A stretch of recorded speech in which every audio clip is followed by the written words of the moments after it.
네, 오늘 장 올라 함께해 주실 두 분 바로 모셔보도록 하겠습니다. 유한타증권 장시영 차장, 교보증권 김유준 대리 나와주셨어요. 어서 오세요. 네, 안녕하세요. 네, 자, 과연 오늘 장 우리 시장도 그 반등의 훈풍을 이어받을 수 있을지 먼저 우리 시장에 대한 전망부터 하면서 시작을 해보도록 하죠. 장시영 차장님, 오늘 우리 시장 좀 기대를 걸고 계십니까? 그렇죠. 일단은 연휴 기간 동안에 사실은 이제 미국 시장 또 해외 시장이 상승을 했고 그리고 미국의 국채 금리 역시도 1.8% 미만으로 다시 떨어져서 1.7%대를 유지를 하고 있는 상황입니다. 다만 시장의 어떤 불확실성이 완전히 해소가 된 것은 아니거든요. 3월 금리 인상 때까지는 이러한 변동성들이 계속 지속될 것으로 좀 보여지고 있고요. 어찌됐든지 간에 시장이 이전 고점을 향해서 빠르게 상승하는 어떤 그런 모습을 보여주지는 않을 것 같고 현재 자리에서 추가적인 어떤 폭락이라든지 더 깊은 하락은 없는 정도의 수준에서 박스권 장세에 이룰 가능성이 높습니다. 그렇다고 한다면 우리 투자자 여러분들께서는 사실 지금 시장에서 수익률을 좀 극대화한다기보다는 네. 보유 종목이라든지 또는 그동안에 손실을 좀 보고 있던 종목이 있다라고 한다면 어느 정도 수준에서 갈무리를 하고 현금을 좀 주력적으로 확보한 어떤 전략을 가져가시는 쪽이 좋을 것으로 좀 판단이 되고 있습니다. 그럼 김유준 대리님은 어떻게 보세요? 좀 시장이 그래도 어느 정도 바닥을 잡았다라고는 보세요? 바닥은 잡았다라고 판단을 하고 있습니다. 왜냐하면 2000년도 이후에 월간 기준으로 코스피가 두 자릿수 하락을 보였던 점이 총 4번 있는데요. 닷컴 버블 붕괴, 그리고 네. 금융위기, 미국 신용등급 강등일 때, 그리고 코로나 팬데믹으로 인한 거의 다 시스템적인 그 리스크가 발생을 했을 때입니다. 그런데 지난 1월에 그 국내 코스피의 그 성과를 보면 네. 11.1% 하락을 했습니다. 과매도 두 자릿수. 구간이다라는 네. 점인 거고요. 예, 매도가 위험해지는 구간으로 진입을 했다라는 것을 연휴 기간 동안 대부분의 투자자들이 인지를 했다라는 부분에서 하락은 다소 멈출 수 있을 것으로 보이고 있습니다. 일단 바닥은 어느 정도 잡아갔고 하지만 역시 그 3월 뭐 금리 인상 전까지는 이 변동성을 확대할 것이다라고는 보세요. 네, 그렇습니다. 변동성이 네. 높다라고 높은 구간이 계속될 것이라고 보고 있고요. 시장이 반등을 한다고 그러면 안도할 것이냐라고 했을 때 그렇지는 않고 네.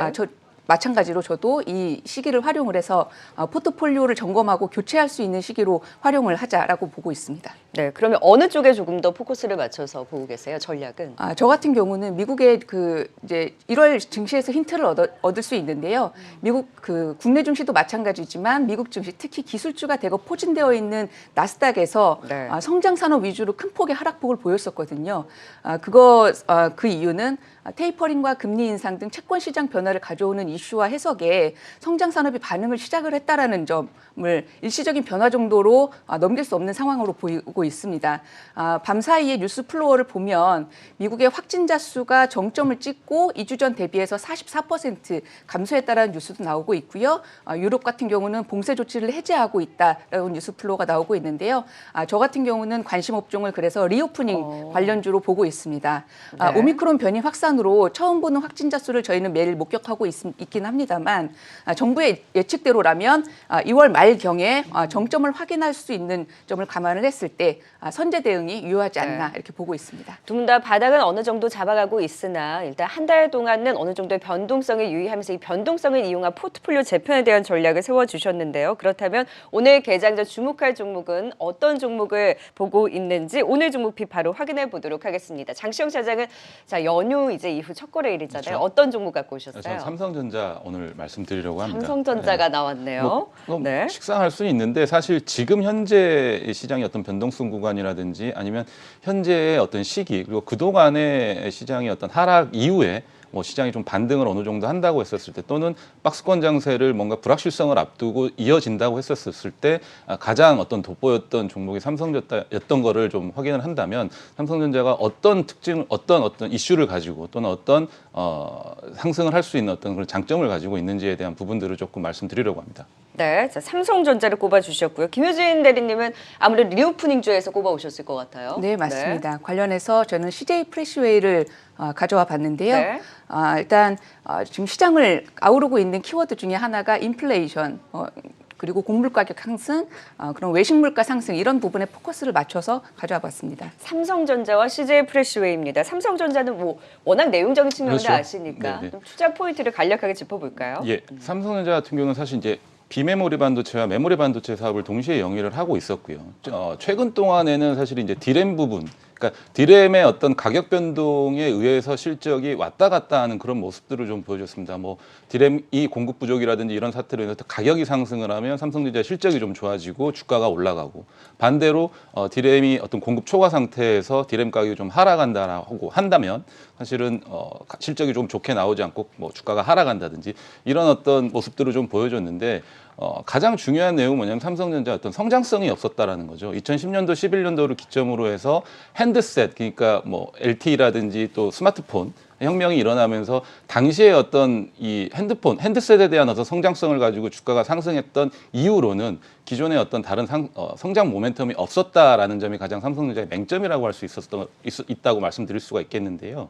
최근에는 사실 삼성전자가 이제 파운더리 사업에 본격적으로 좀 진출을 했단 네. 말이죠. 그러면 비메모리 반도체라든지 다른 메모리 반도체 이외의 반도체 사업에도 집중적으로 좀 투자를 하고 있는 상황인데, 그 부분이 올해가 온년이 될 것이라고 좀 말씀을 드리고 싶습니다. 사실 TSMC의 어떤 파운더리 사업과 좀 비교를 했었을 때 삼성전자가 7나노, 그러니까 최선단 공정에서 7나노 부분까지는 삼성전자가 많이 뒤처졌었는데, 그 아래 단계 부분에서는 삼성전자가 TSMC보다 지금 앞서려고 하는 모습을 보여주고 있습니다. 올해 3월이 되면 삼성전자에서 3나노 공정에서 이제 제품이 출시가 되게 되는데요. 이것은 이제 TSMC의 공정보다 훨씬 더 빠른 3나노 공정에서는 더 빠른 어떤 모습을 좀 보여줄 것으로 좀 기대가 되고 있습니다. 그러면 3나노 공정은 지금 현재 스펙상으로는 TSMC의 어떤 공정보다는 훨씬 더 좋은 것으로 좀 나와주고 있어요. 물론 3월이 돼서 제품이 실제로 양산이 되고 제품의 성능을 좀 봐야겠지만, 현재까지의 스펙에서는 TSMC의 3나노 공정보다 TSMC의 3나노 공정은 내년 이후가 좀 될 것으로 보여지고 있는데, 훨씬 더 빠른 것으로 좀 보여지고 있기 때문에 좀 기대가 되고 있는 상황이고, TSMC의 지금 파운더리 공정 자체는 애플을 비롯해서 기타의 AMD라든지 엔비디아라든지 글로벌 어떤 비메모리 반도체 회사의 공정이 지금 다 차 있단 말이죠. 심지어 엔비디아 같은 경우는 이미 8조 달러를 좀 성금으로 주면서 우리 제품을 먼저 좀 생산을 해달라라고 할 정도이기 때문에 TSMC의 공정 자체가 풀캐파로 차 있는 상황에서 인텔의 GPU까지 TSMC가 지금 도맡아 하기로 지금 결정이 나 있는 상황에서 TSMC는 이미 추가적인 어떤 공정을 받을 수 있는 여력이 없는 상황입니다. 그렇다고 한다면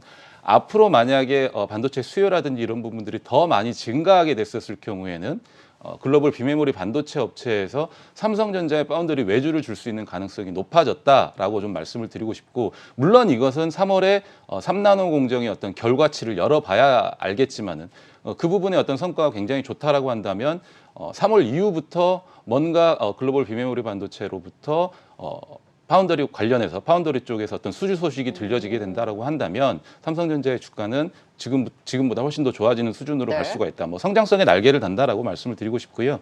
또 한 가지는 이제 디램 부분을 좀 간단하게 말씀을 드리면, DDR5의 장착이 올해부터 이제 본격화될 것으로 좀 그렇죠. 보여지고 네. 있죠. 그러면 DDR4와 5의 뭐 차이점은 뭐냐? 그냥 간단하게 말씀드리면 크기가 달라져요. 그러니까 DDR5로 가면 크기가 좀 커지는데, 그렇다고 하면 현재 공정에서 같은 반도체를 생산해낸다고 했을 때 반도체 생산량이 조금은 줄어든다라고 네. 말씀을 드릴 수가 있겠는데, 그러면 지금 현재 수준의 디램의 어떤 공급 과잉 이슈를 해소하게 되고 디램의 가격이 올라가게 된다고 하면 삼성전자의 수익성 역시도 좋아지기 때문에 네. 앞서 말씀드린 비메모리 반도체의 어떤 성장성, 그리고 디램 반도체의 어떤 가격 변동에서 가격이 좀 올라간다는 점을 좀 고려를 했었을 때 삼성전자의 어떤 주가라든지 실적에 대한 부분을 올해 좀 기대해 볼 수가 있겠다라고 말씀드릴 수가 뭐 있겠습니다. 삼성전자 나왔으면 말 다 했죠. 네, 삼성전자를 필두로 해서 우리 시장도 좀 점프업을 해줬으면 좋겠습니다. 오늘 종목 픽으로 삼성전자를 처음으로 또 확인을 해봤고요. 김효준 대리님은 지금 CJ 프레시오의 급식주잖아요. 네, 맞습니다. 지난 거래일에 무려 7% 급반등이 나왔는데 추가 상승 여력을 긍정적으로 보시나 봐요. 네, 충분하다고 보고 있습니다.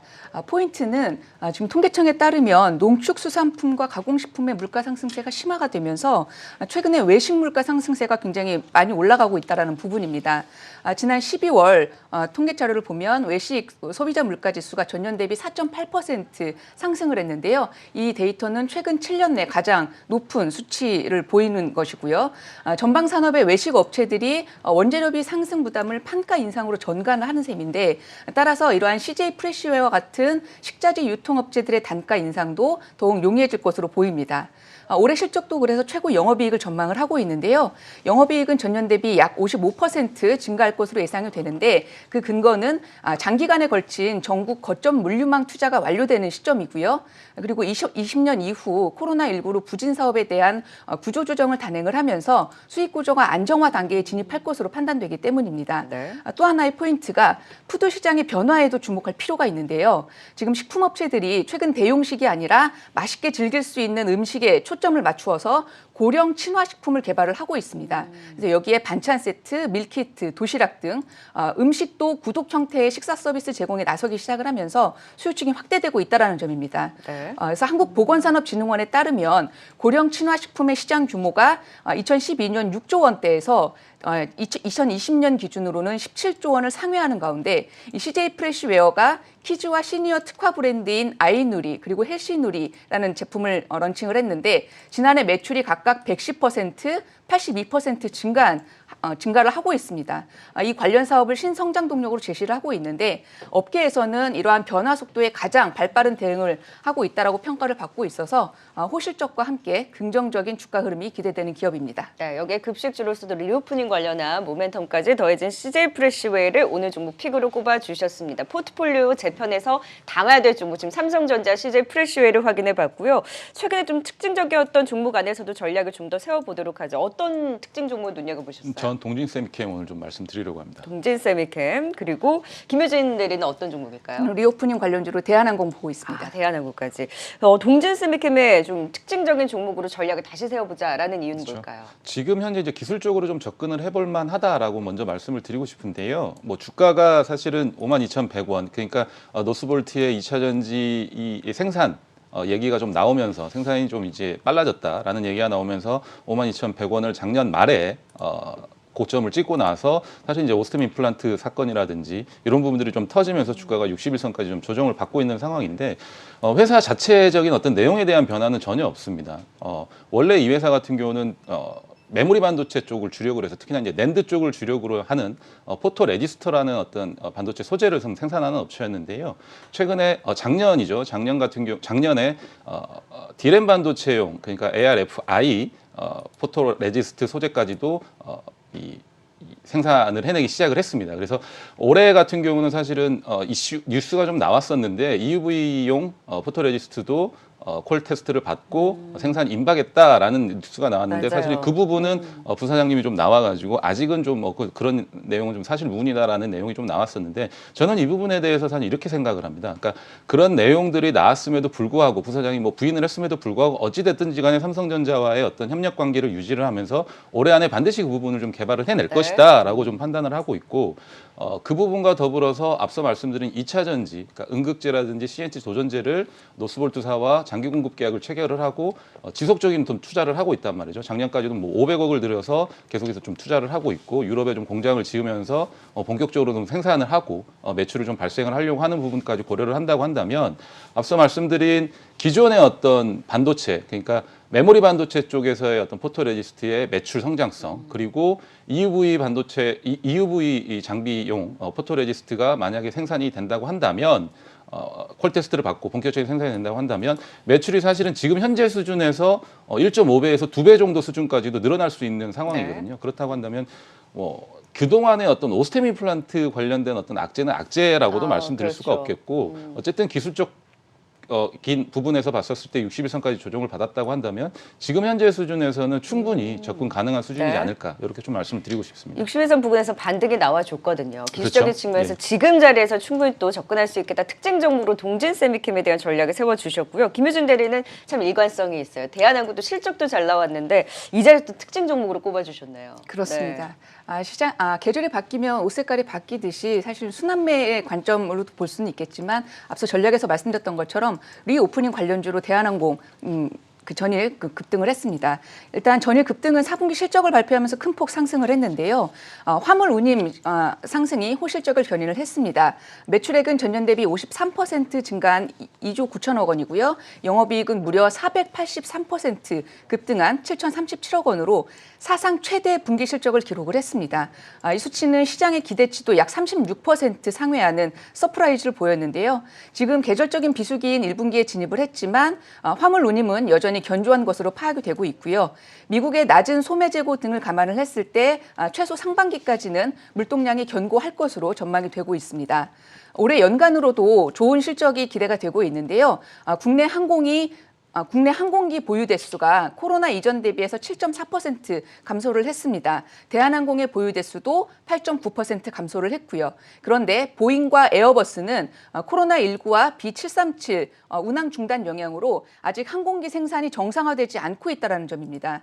리오프닝 과정에서 항공기 공급 부족이 예상되는 점으로서 어떤 탄력적인 공급 조정으로 여객과 화물 모두 코로나19 이전 대비 높은 운임이 유지가 되면서 영업이익 성장이 지속될 것으로 전망이 되고 있습니다. 네. 플러스 요인으로는 아시아나 항공과의 기업 결합 심사 관련 불확실성이 해소가 될 경우에는 각 증권사에서 담당하는 애널리스트들의 투자 의견 상향 여지도 충분하다라고 보고 있습니다. 네, 실적과 더불어서 앞으로 이런 추가 상승 여력에 대한 긍정적인 분석, 대한항공까지 특징 종목 픽으로 확인해 봤습니다. 포트폴리오 재편에 대한 기회를 삼아보자 오늘의 종목 다 확인을 해봤습니다. 오늘장 올라 지금까지 유한타증권 장시영 차장, 교보증권 김유진 대리였습니다. 말씀 고맙습니다. 감사합니다.